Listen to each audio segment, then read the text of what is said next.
I want to get into a little bit of the actual combat side and kind of the emotional response that you experience.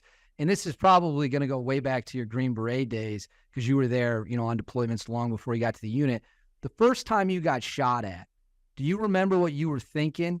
Because I hear some guys, they're like, it was the best day of my life. Other guys were like, I didn't know what I was thinking. You're laughing already, so I can tell that you know exactly what you're thinking. Oh, my first mission in SF was the best and worst thing to happen to me, and I'll tell you why.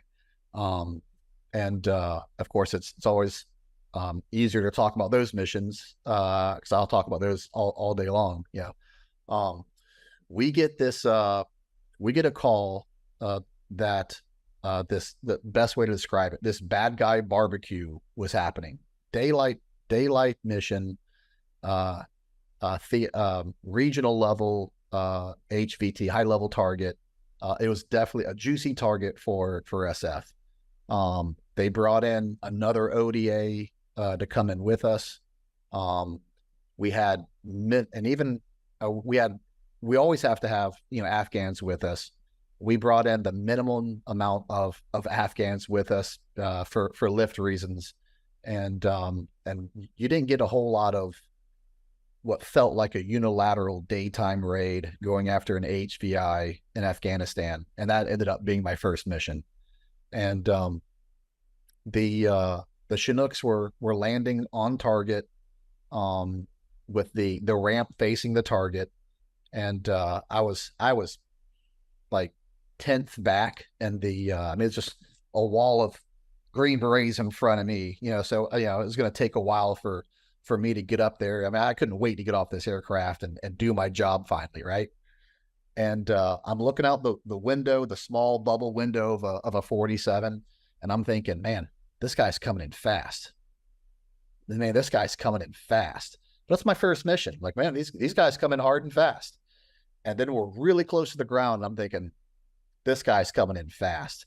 And I scream as loud as I can. I grab onto the cargo netting beside me, and I scream, hold on, which, of course, no one can hear. The blades are turning on our 47.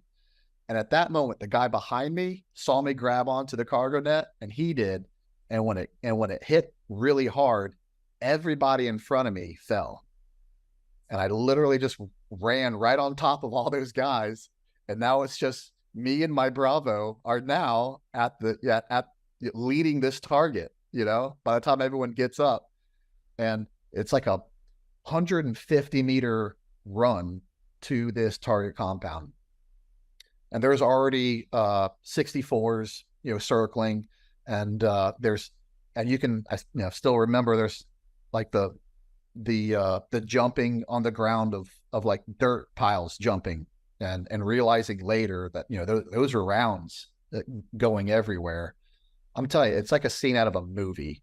One of the attack helicopters is making a run. He should have been making kind of a left to right run, but he's making a run towards us, a gun run, and he lets off some of his missiles on the side of his helicopter, and it goes over the target, and it lands in between me and my Bravo. And we jump out of the way to not get hit by this missile. And now there's dirt, everywhere. And I remember getting up and looking at him, and we're just laughing. Like, this is awesome. We finally make it to target. We killed 2 people inside the building. It was a great close quarter, combat experience for that. We end up, that whole village opened up fire on us, not just the target compound.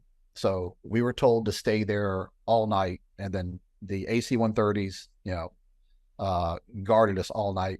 And all night long, guys were trying to, probe our, the target we took down was the building we stayed in that night.